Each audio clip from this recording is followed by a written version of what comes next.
Bom dia, aqui é Hamilton Noé. Aula de Física e Matemática, vocês já devem estar desconfiados que não vai rolar hoje, né? Olha, já é o terceiro da série, né? Então, trilogia. Se eu resolver fazer mais um, eu não sei do que eu vou chamar isso. Que é a ideia de que de onde as palavras vêm, o que histórias podem nos ajudar a aumentar o nosso vocabulário, né? Então eu acredito que isso pode ajudar aí quem está na luta para fazer redações melhores, mais coloridas, né? Que fogem daquela ideia de ter só um caveirão, né? Então esse é o terceiro da série aí, o que faz uma trilogia, né? Eu espero que seja trilegal, né? E vamos falar sobre palavras mais uma vez, né? Então, eu estava fazendo uma lista aqui. A primeira é prioridade, como não podia deixar de ser, porque prior é aquilo que vem antes. Inclusive, uma forma que eu tive de tocar a minha carreira para ser militar, porque eu sou muito esquecido, eu faço as coisas assim. Eu estou fazendo uma coisa e esqueço da outra.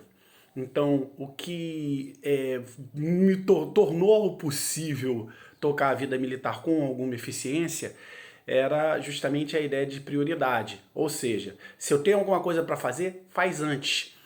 Então, fazer antes o que é importante. E essa que é a ideia de prioridade, beleza? Prior é o que vem antes.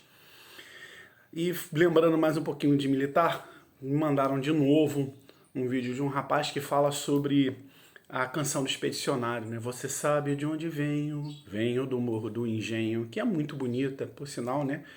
E uma canção de que, em vez de falar da guerra, fala sobre o amor e a saudade do Brasil, né?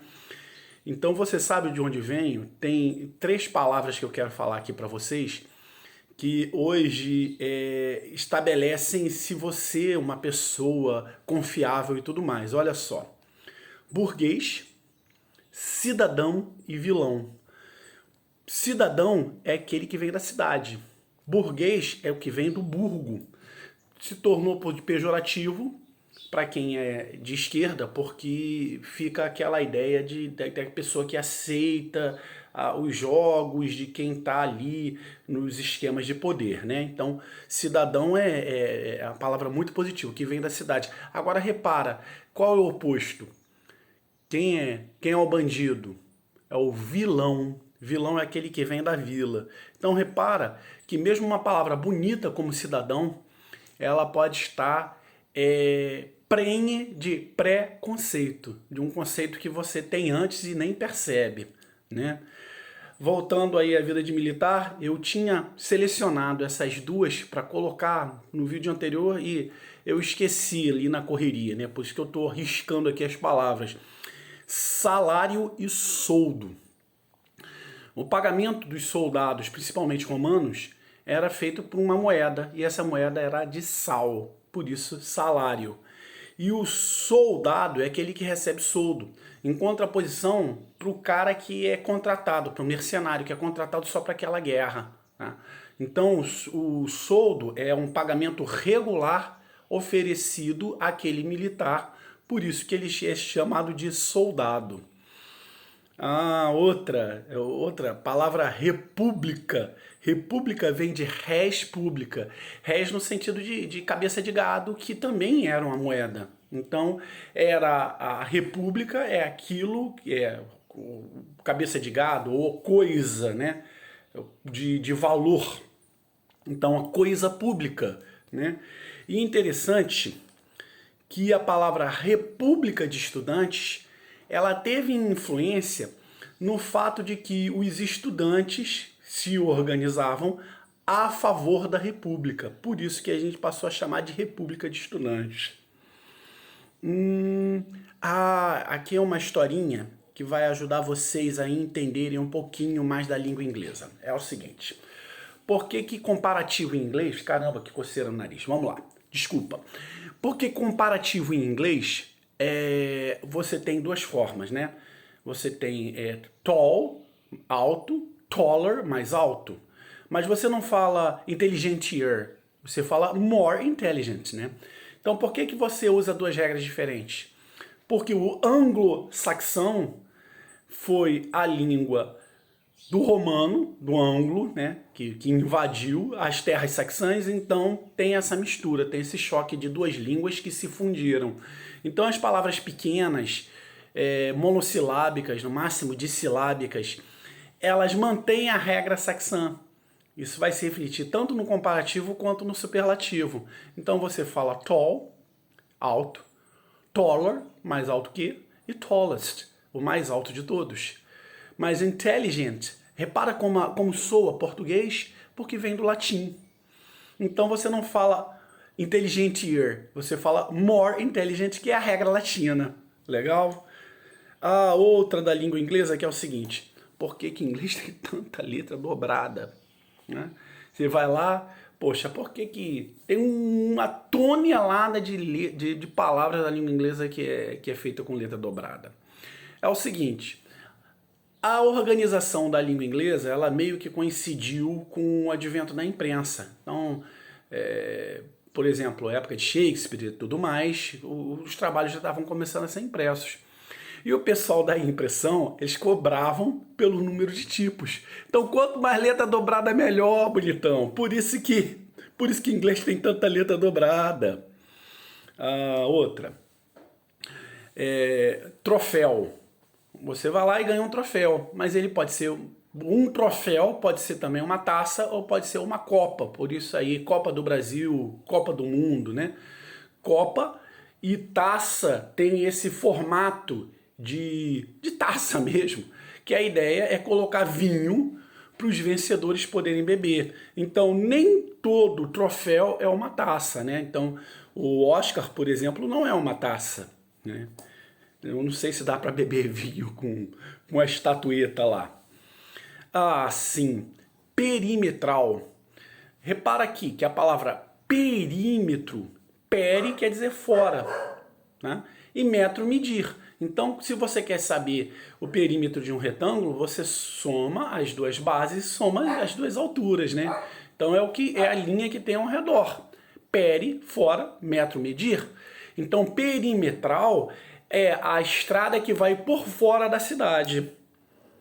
Legal? Aqui sim.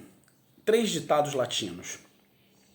Quem acompanha aqui o canal sabe que muitas vezes, quando eu bato um papo, eu termino assim, ó: lute, persevere e vença. Eu tirei essa frase na combinação das 3 frases latinas que eu mais gosto, né? E você saber uma frase latina ou outra é bom porque de repente dá a impressão que você tem uma cultura absurda, né? Então, o farsante aqui muitas vezes passou por culto porque de repente você joga uma citação latina, lógico que no momento adequado, então pode dar a impressão que você é muito lido, né? E as 3 que eu gosto muito esse meu pai falava muito: si vis pacem para bellum, se queres a paz, prepara-te para a guerra. E vamos ler isso de maneira metafórica, tá? Por favor, me preocupa quando você tem uma leitura simplesmente de se preparar para a guerra mesmo, que a sociedade romana era muito militarista, né? Uma das coisas que os romanos trouxeram foi organização militar. Por isso que eles se tornaram imbatíveis por séculos, né? Mas vamos entender também no seguinte: você é estudante, quando você vai fazer uma prova de um nível aqui, se prepara para fazer uma prova de um nível aqui. Você está preparado para a guerra. Quando vem a prova mais tranquila, você, né? Um bom treino é a garantia de um jogo tranquilo, né? Então, obviamente, vamos pensar metaforicamente, porque senão eu vejo algumas pessoas que leem o Sun Tzu, a Arte da Guerra, acham que tudo é guerra, né? O Sun Tzu, ele pode ser lido também de maneira metafórica, né? Interessante que eu gostei muito do Sun Tzu, mas eu até hoje não consegui ler o Princípio de Maquiavel.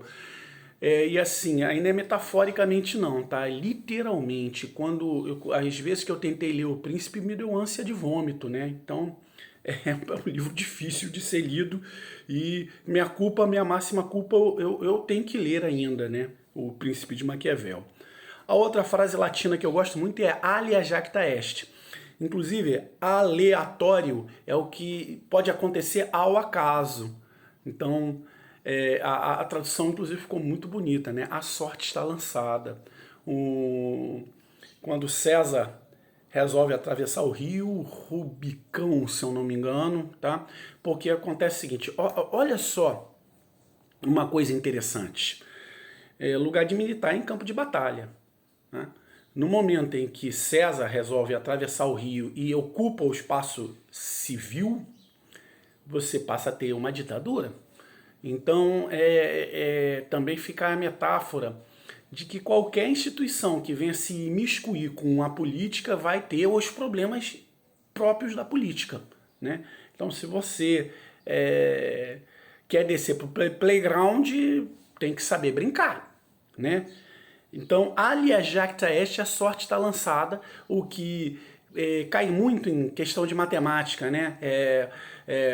Alguma coisa foi espalhado de maneira aleatória, né? Ao acaso, né?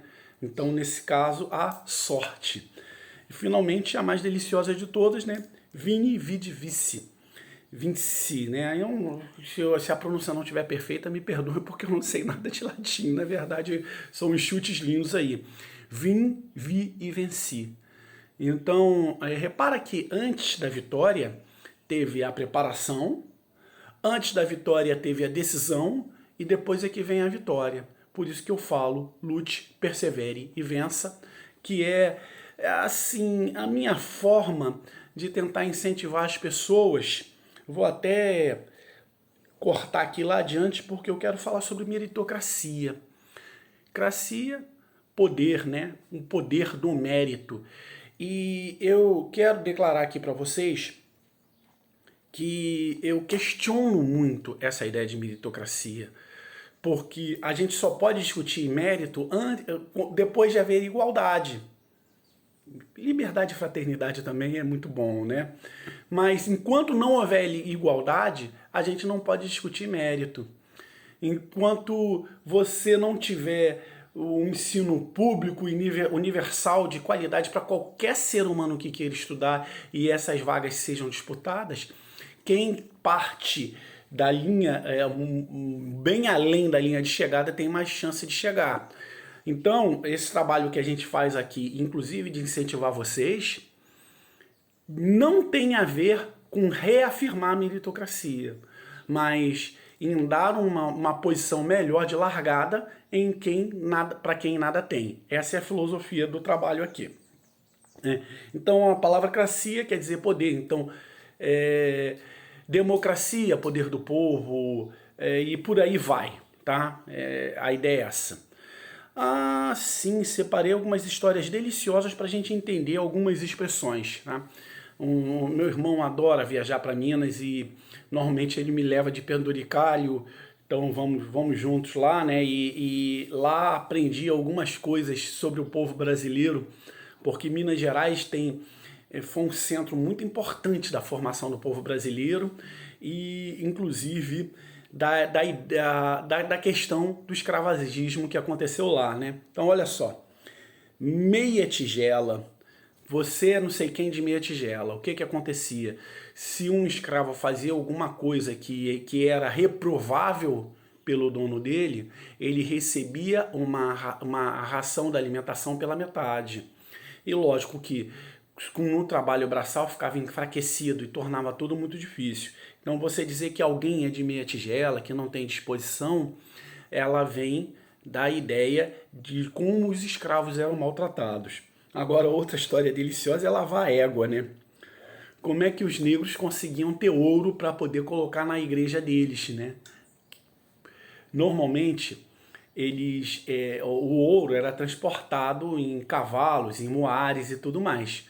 Então, o ouro muito fino passava na mão e passava no cavalo, na égua, obviamente. E quando terminava o dia, lavava. E no que lavava, podia retirar o restinho do ouro. Então você lavou a égua. Essa é sensacional. Outra, né? Eu vejo muito em futebol, né? Fez o gol na Bacia das Almas. Eu não tinha ideia de onde vinha a expressão. A Bacia das Almas é aquele potinho no qual as pessoas colocavam as contribuições para a igreja. Normalmente eram trocadinhos, né? Então, quando você tinha muito pouco, você retirou da bacia das almas. Pé rapado, outra história linda. Para chegar até a igreja, você tudo de pedra lá na igreja, então beleza. Mas antes, barro à beça. Quem era rico ia a cavalo, quem era rico ia de carruagem, quem era pobre ia a pé. Então, para que não enchesse a igreja de barro, tinha uma estrutura de metal para a pessoa poder retirar o barro do sapato. Por isso que quem é pobre é um pé rapado. Outra bem interessante, né? Descobrir um santo para cobrir outro. É o seguinte, vai ter procissão. É de qual santo? Santo Antônio. Então veste Santo Antônio. Aí você pega a roupagem toda lá básica, lógico, vai ter diferença de detalhe, de cor para um santo para o outro, mas a roupa é basicamente a mesma. Então você descobre um santo para cobrir o outro. Outra, essa daqui demandava um pouquinho mais de pesquisa, né? Santo do pau oco, porque no oco do santo você poderia esconder algumas coisas, né? Então, você poderia fazer, por exemplo, contrabando em um santo do pau oco. Essa demandaria para mim um pouco mais de pesquisa e, obviamente, eu não sou historiador, inclusive eu deveria ter dito no começo e vou dizer agora, tá? Eu tô só batendo um papo com vocês, não tenho formação nenhuma nessa área, tá? Diferente de matemática ou física. Apesar de eu não ter feito o curso de física ou curso de matemática, eu fiz curso de exatas e fiz também didática do ensino superior. Por isso que o meu canal não está habilitado para menores de 18 anos. Porque eu acredito que as crianças merecem pessoas com melhor didática do que essa maluquice que eu saio falando por aqui. Mas, de qualquer forma aí, vocês são bem-vindos a poder discutir essas questões aí aqui comigo. Outra história deliciosa, tá? Agora vamos para Portugal. Agora é tarde, Inês é morta. Filipe, o príncipe de Portugal, era apaixonado por Inês. Só que Inês não era uma princesa. Você, para casar na nobreza lá, você teria que casar alguém que aumentasse a riqueza, né? Então, o rei de Portugal, não me lembro o nome agora, estava estressado porque o Filipe não queria aparecer a princesa lá e não queria casar de Inês, só queria casar com Inês. Aí o rei pensa, vou mandar ele para as cruzadas. Manda Filipe para as cruzadas, na esperança de que ele volte vitorioso, e vitorioso o povo ia forçar aquela situação de agora casa, né? Escolhe uma princesa e casa. Só que nesse meio tempo o rei morre, avisam Filipe, Filipe volta. Só que nesse meio tempo, o rei tinha mandado matar Inês. O que Filipe faz? Filipe manda tirar ela do túmulo, coloca ela na cadeira, celebra o casamento e manda a corte toda beijar a mão dela. Que história doida, hein? Mas agora é tarde. Inês é morta. Nossa Senhora, chega a ser pesado, né? Uma história de amor e assim, chega a ser uma história até de terror, né? Imagina você lá tendo que beijar a mão da Inês no trono, coroada, mas agora é tarde. Exausto. Gente, hausto é respiração. Quando você está exausto, você está sem ar, acabou totalmente. Você está ali no fim. Repara o sabor das palavras. A gente fala que assim, não sei o que é sinônimo, cansado. Dá um sinônimo aí para exausto, cansado. Gente, cansado está longe de ser sinônimo para exausto. Exausto é quando você não tem mais ar para tirar, você não tem mais da onde tirar, né? E para mim isso é muito claro, porque nos treinamentos para ser bombeiro, sempre falava assim, o cara quando está morto dá mais 30%, né? Quando você está exausto, nesses 30% você tem mais, a ideia é essa. Sincretismo. Gente, sim junto, cretismo no sentido de sagrado, né? Você juntar as coisas sagradas. Então, povos diferentes podem ter religiões diferentes, já falei isso, religar, né? Você se religar à sua espiritualidade e você junta essas religiões diferentes em uma só, sincretismo. E as primeiras vezes que eu vi essa palavra passava muito pela questão das religiões de matriz africana, né? Então, dizer que São Jorge, Ogum e assim por diante. Eu pensava que isso era uma novidade brasileira, mas isso é comum, por exemplo, na mitologia grega. Então, Hércules fez um montão de trabalhos, a gente diz 12, mas ele fez muito mais, porque os heróis locais faziam alguma coisa para que assim, aí o grego chegava lá, é Hércules, aí juntavam. Então, repara que poli, muito, mono, um só, teísmo, monoteísmo, politeísmo, aonde é que você vai ter um espaço mais próprio para o sincretismo? No politeísmo. Você pega o Deus da outra cultura e junta na sua. As culturas monoteístas, como é a que a gente vive aqui e agora, ela é mais resistente ao sincretismo, porque o Deus é só meu e é só assim que funciona. Mas isso nem sempre foi assim, tá? Comandar. Comandar é uma palavra bonita. Comandar é mandar com. Inclusive, deixa eu falar uma coisa sobre a ideia de ordem legal. Pleonástico. Toda ordem é legal. Se não é legal, não é ordem. Simples assim. Então, comandar é mandar com. Mandar com aquelas pessoas que estão sob sua responsabilidade, mas, na minha opinião, mandar também com a legalidade, porque não existe ordem ilegal. Ah, essa aqui é deliciosa. Groenlândia e Islândia. Em inglês, né? Greenland para Groenlândia e Iceland para Islândia. Só que se você for nesse lugar é justamente o contrário. A Greenland é gelada e a Islândia tem área agricultável. Por que isso? Porque os vikings, essa daí eu não tenho como confirmar, tá? Trocaram os nomes de propósito para desanimar navegantes aí, porque do ponto de vista deles, a Groenlândia ainda é mais distante. Então você vai ter que ir até um determinado lugar para ter essa terra fértil. A navegação é muito mais difícil, aí desanimava os adversários, né? É mais ou menos que nem você colocar sal no açucareiro para enganar as formigas. Orientar e nortear. Repara que para você tomar uma direção... inclusive, recentemente, o meu filho pediu para eu dar uma olhada. Pai, como é que fica sentido em inglês no sentido físico, né? Porque a gente fala que um vetor tem módulo de direção e sentido. Eu dei uma pesquisada e eles só usam direction. Mas a direction do inglês já leva em consideração direção e sentido. Então, se você vai no sentido oposto, é reverse direction, né? Mas voltando aqui, você, para se orientar, você tem que escolher uma direção. Oriente. Então, você vai estar indo para leste, né? Ou nortear, aí é mais óbvio, né? Ir para o norte. Gente, célula e seio, ambos querem dizer cavidade. E cada um tem uma história. Seio é porque nas orgias romanas era comum, lá já no final das mulheres nuas, o pessoal pegar as taças de vinho e colocar no seio, para dizer, essa daqui é minha, então, marquei essa daqui. E era algo pejorativo. Então, para não falar a palavra, um poeta romano, que eu não vou lembrar, não tenho...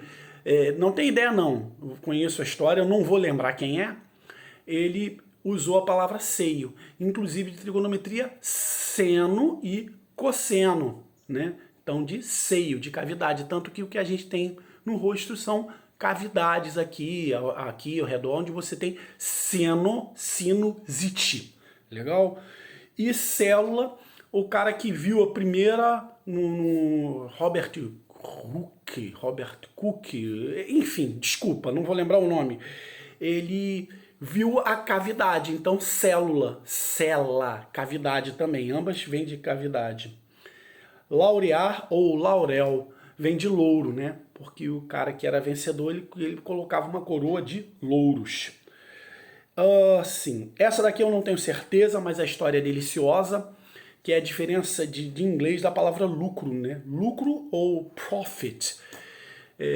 veio um americanófilo falar comigo, não sei nem se existe essa palavra, que bonita é a cultura americana, que usa profit, que quer dizer que o lucro vem da proficiência de alguém fazer direito.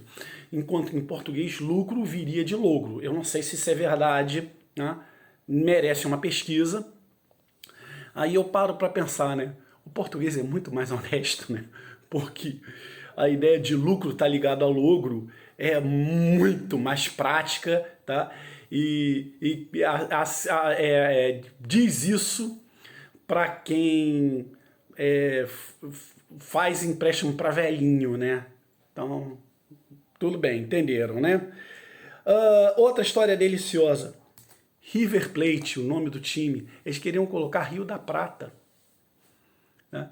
Só que plate não é prata, plate é prato, é disco, que me faz lembrar de outra história, disque pizza, né? Você discar em inglês, no antigo telefone, né? Pessoal, que não é da minha geração, né? Telefone você botava assim, o número discava, né? Então, por isso que você usa disque pizza. Em inglês, você digitar o telefone, mesmo quando era discando, era dial, né? Então, disque pizza em inglês não tem sentido nenhum. Não tem sentido remoto, não tem sentido nenhum. Da mesma forma que River Plate não tem sentido. Teria que ser Silver River, né? Inclusive a ordem, né? O adjetivo antes do substantivo. Então, uma confusão danada, tanto disque pizza quanto River Plate. E quanto a essas palavras, a gente tem que tomar cuidado com sirene. Sirene, o som lá, vem de sereia. E repara aí que Ulisses sabia que se ele ouvisse a sereia poderia se encantar e morrer afogado. Então ele pediu para que o pessoal do barco dele amarrasse ele. Eu ia falar Argonautas, mas Argonautas é outro barco, é outra história, tá? Mas no barco lá do Ulisses ou Odisseus, amarrasse ele porque ele queria ouvir. E mandou cobrir os ouvidos dos marujos de cera para que eles não ouvissem, porque saberiam que não iriam resistir. E realmente, vamos combinar, beleza de mulher é algo complicado de resistir, né? Tem que ter disposição. E finalmente, a ideia das moiras, né? Porque as deusas do destino, né? Elas pegam um fio, que é a vida de uma pessoa, cortam, que é a morte, e juntam no tecido da vida de outras pessoas. Repara que texto vem de tecer.